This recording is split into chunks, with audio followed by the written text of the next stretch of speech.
Hey, how's it going, guys? Welcome back to another PS4 and PS5 jailbreak update. So we have another big piece of news that has just dropped, a potential new kernel vulnerability in the PS4 and PS5 that will work up to higher firmwares, much higher firmwares than the current jailbreaks that we have access to right now. So the news just keeps getting better and better for the PS4 and PS5 here.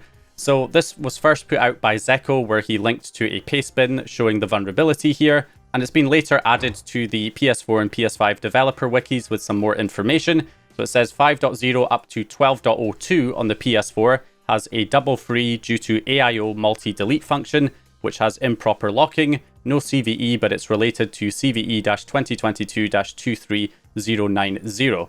So this was initially discovered and reported to FreeBSD, so not through the HackerOne bug bounty program for PlayStation, but to FreeBSD instead, the underlying operating system that the PS4 and PS5 runs on. And we also had an anonymous user sharing 12.02 and 12.50 PS4 kernel dumps for comparison to show that it was actually patched in 12.50, so it looks like this should work up to 12.02. Then, of course, we got Zeko disclosing the patch code, and we also have ABC, which I believe has a POC for it as well on an older firmware.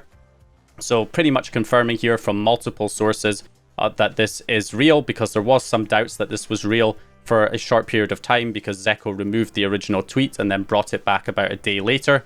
So there was a bit of confusion about that and people thinking that this was fake, but this certainly appears to be the real deal here. So it's also been added to the PS5 dev wiki as well. So we've got firmwares from 10.60 or lower have the double free, and then also it says note the PS5 may be not affected even though the PS4 is, and it says yes, it's been patched in firmware version 11.0 for the PS5 and 12.50 for the PS4. So it should presumably work up to 10.60 on the PS5 and 12.02 on the PS4.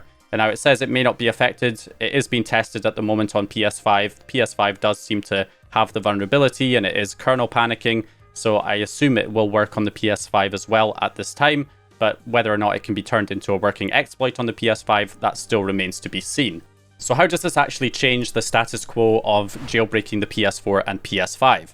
Well, of course, all of these new firmwares will now be jailbreakable if this can be turned into a working exploit. We're talking about firmwares on the PS4 like 11.02, 11.50, 11.52, 12.0, and 12.02. Should all be jailbreakable if this can be turned into a working exploit. We also on the PS5 have firmwares from 8.0 all the way up presumably to 10.60, although again it's still being investigated on the PS5 to see what firmware it's actually patched on. It's not been 100% confirmed yet that it's been patched in 11.0, it might have been patched in 10.60, so we have to wait and see for that to be fully confirmed. So all of these new firmwares could potentially get a new jailbreak here. So the way that this would change the current status quo for PS4 jailbreaks to begin with. So on the PlayStation 4, we've got, of course, the 9.00 jailbreak that a lot of people are still using. So this one can be triggered from the web browser using the PS3 WebKit exploit that then triggers the exFAT hack kernel exploit, which requires a USB drive to trigger that kernel exploit. And that can get you jailbroken on firmware 9.00. And then beyond that, this time last year, we got the release of the pp-pwn exploit from the flow, and that can be triggered without a kernel exploit, but it does require an additional device to jailbreak the console, like a computer or Raspberry Pi or some device that can send the necessary network data to the console to jailbreak it, and that jailbreak works up to, of course, firmware version 11.0. But both of these jailbreaks both require external devices of some kind, whether it's a computer or a USB drive for the exFAT hack exploit. That is kind of the situation we're on right now with the PS4 jailbreak. So the way that this could potentially change things here is that the WebKit exploit we have right now only works up to firmware 9.60 on the PS4. That's the PS3 WebKit exploit. We don't currently have a new WebKit exploit we can use to run this jailbreak from the web browser. So that means from the web browser, we would only be able to jailbreak up to firmware 9.60.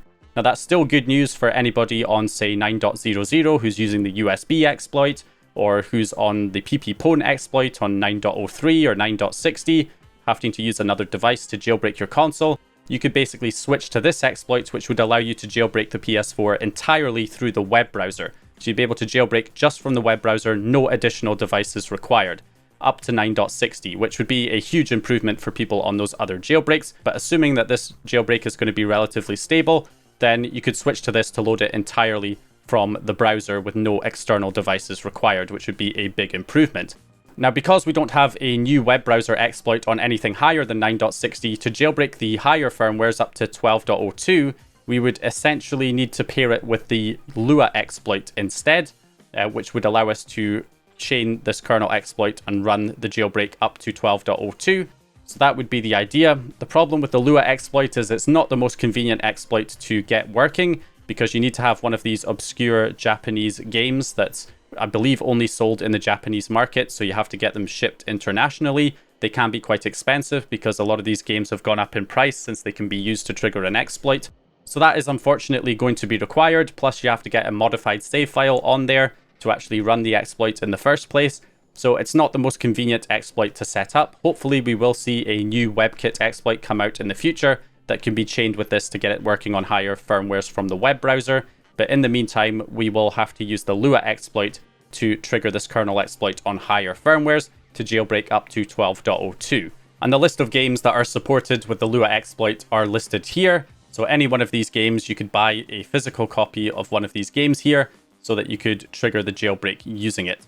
So that is pretty much what is going to be required on any firmwares above 9.60. If you're on 9.60 or lower, you can trigger it with the web browser once we have a working version of the exploit. So that's pretty much how the status quo can change there on the PlayStation 4 with this new kernel vulnerability.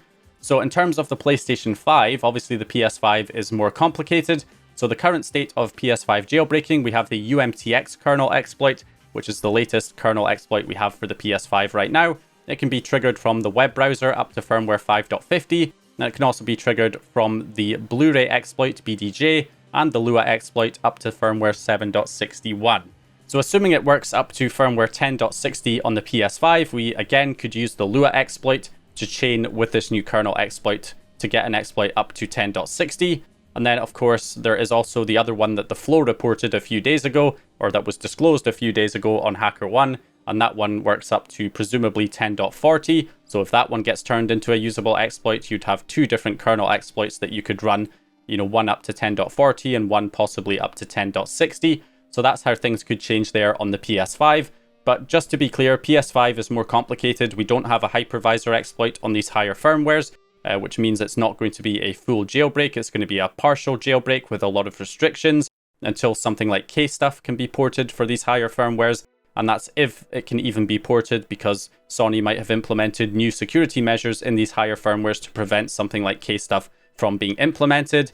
And you also have to bear in mind that the UMTX kernel exploit we're currently using in the PS5 that works up to 7.61, that kernel exploit was initially discovered back in September of 2024, and we've only just got K-Stuff support for 7.61 in the past couple of days. So that's how long it's taken since the kernel exploit was revealed to when we actually have essentially something akin to a full jailbreak now on 7.61. It's taken that long. I'm not necessarily saying it'll take another 6 months. If we get a new kernel exploit for the PS5 that works up to 10.60, I'm not saying it'll take 6 months until we get K-Stuff for it, because obviously there's been a lot of porting that's already gone on and a lot of developments and discoveries that have been made already in porting it from older firmwares to 7.61 that could be brought forward to speed things up to get it ported to higher firmwares, providing there's not any major security challenges along the way. So it may not necessarily take another 6 months, but don't expect to have K-Stuff on 10.60 in a couple of days. It will probably take quite a while before we see that. And again, that is presuming that this can be turned into a working exploit for the PS4 and PS5. We do have proof of concepts that are able to trigger the vulnerability in the PS4 and PS5, but we don't have a full exploit chain available yet. But given that, it is looking very promising right now. So anyway, I'm going to leave it here for this video. That's the information we've got so far. So hope you guys enjoyed this video or found the information useful. If you did, please leave a like and subscribe. And once again, as always, I'll hopefully see you guys in the next video.